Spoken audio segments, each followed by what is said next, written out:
2026年5月4号下午，湖南柳阳官渡镇一声巨大的闷响，一个烟花厂发生了剧烈的爆炸，冲击波把方圆500米内的居民门窗全震碎了。官方目前的通报是26人死亡，61人受伤，接近100个家庭在这个初夏的下午天塌了。事故一出，网上的舆论还是老三样，痛骂黑心老板，呼吁严查隐患，要求行业整改。但我今天得说句透底的大实话，骂老板喊严查解决不了根本问题，因为这场爆炸它不仅仅是一场偶然的意外，把它拆开了看，它其实是在一环扣一环的财务算计下必然会发生的一个结果。嘿，来了您嘞，我是讲究人。今天咱们不讲枯燥的安全生产条文，咱们就拿着算盘算一笔最现实的账，顺便借着著名学者无私的血酬定力，来把这场爆炸案背后的逻辑捋一捋。看懂了这期，你就会明白，在当下的宏观环境里，底层老百姓的命到底是怎么被一步步标好价格摆上供桌的。咱们先来看看事故的直接原因。初步调查说，这个厂子为了省钱，没建价值几百万的防爆仓库，而是把黑火药直接堆在车间旁边，而且为了省人工，辞退了有经验的高薪老技工，换了一批便宜没经验的新人。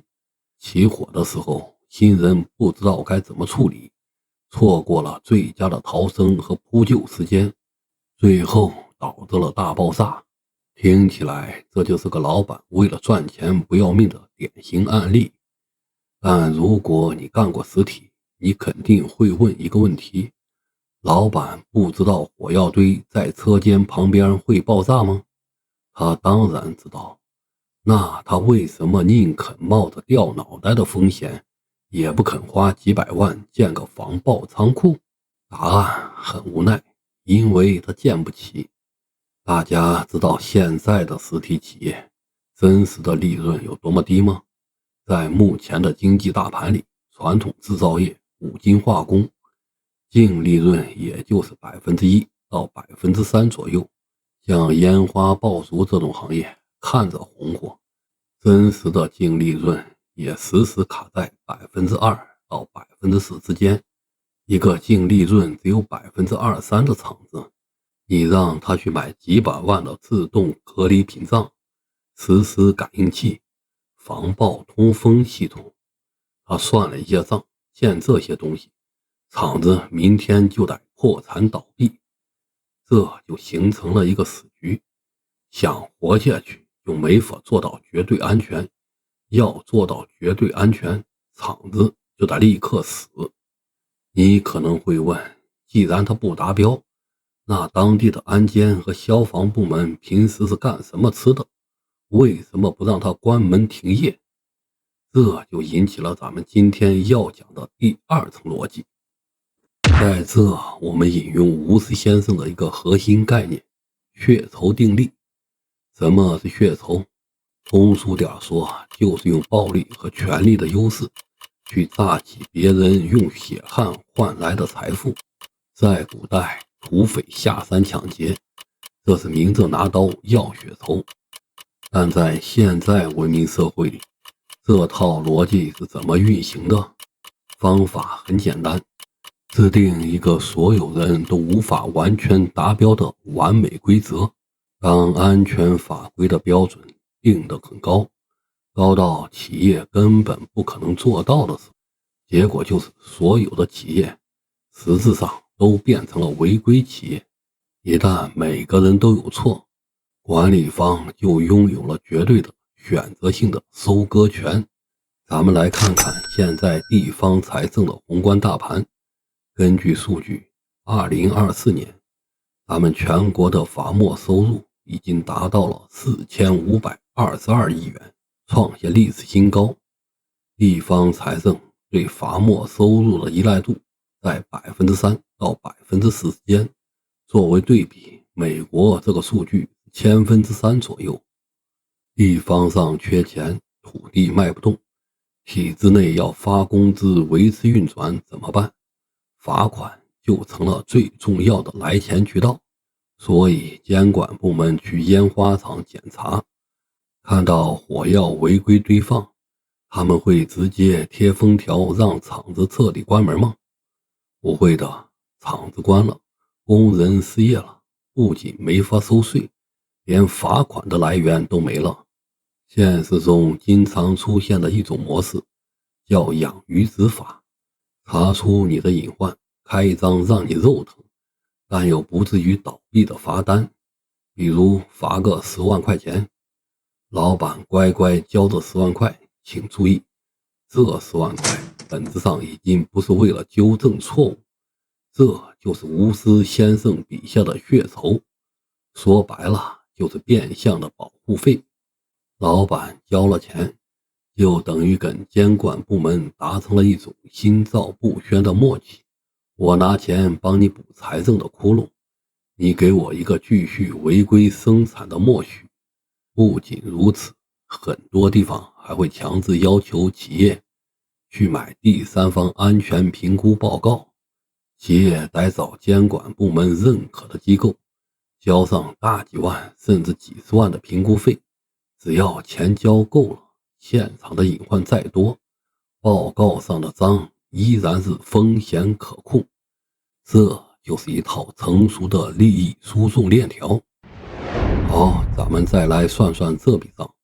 微薄的利润原本是用来维持企业运转和提升设备的，现在一部分交了税，另一大部分变成了天价的罚款和评估费，被抽走了。老板为了凑齐这些钱，同时还要保证自己能有利润，他能怎么办？只能继续压缩生产成本，安全设备买不起了，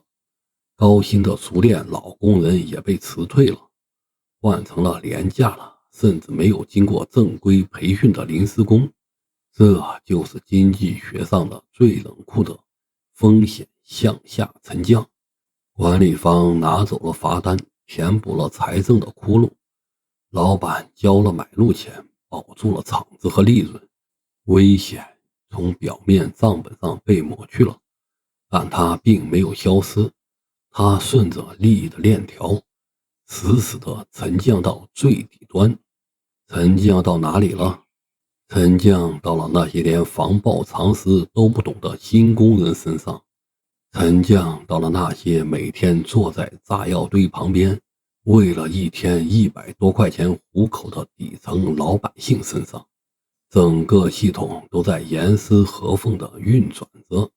直到5月4号下午的那个火星，砰的一声巨响，20条人命没了。在这个闭环里，最后一环终于合上了，权力和资本达成的默契，最终是由底层那些没有任何话语权的工人，用他们的血肉之躯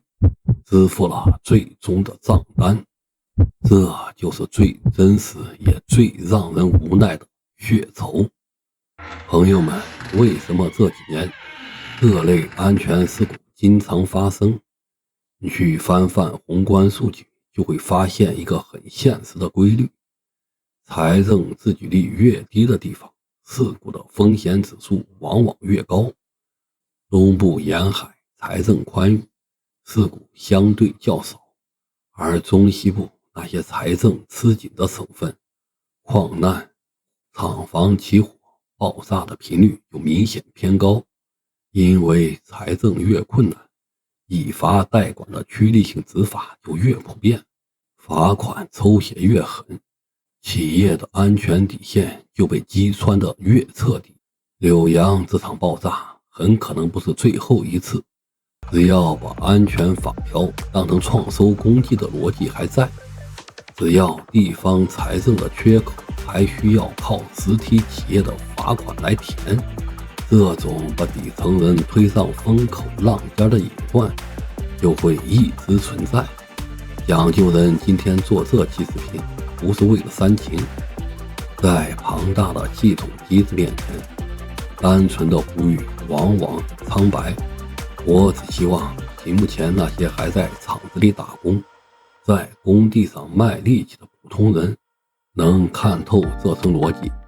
如果你的工厂因为大环境不好，老板开始克扣工资，辞退老员工，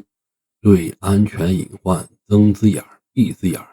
如果你发现当地监管部门经常来转一圈，罚个款就走，什么实质性的问题都不解决，请你毫不犹豫提桶跑路，换个地方谋生，不要有任何侥幸心理。在这个利润被抽干，风险向底层转移的链条里，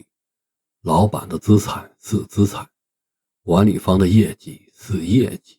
而普通人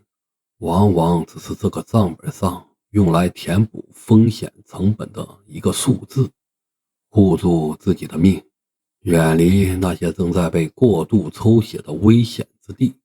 才是咱们普通人最该有的自保常识。行了，今儿就聊到这。觉得讲究人这番话说明白的，请点个赞，订个阅。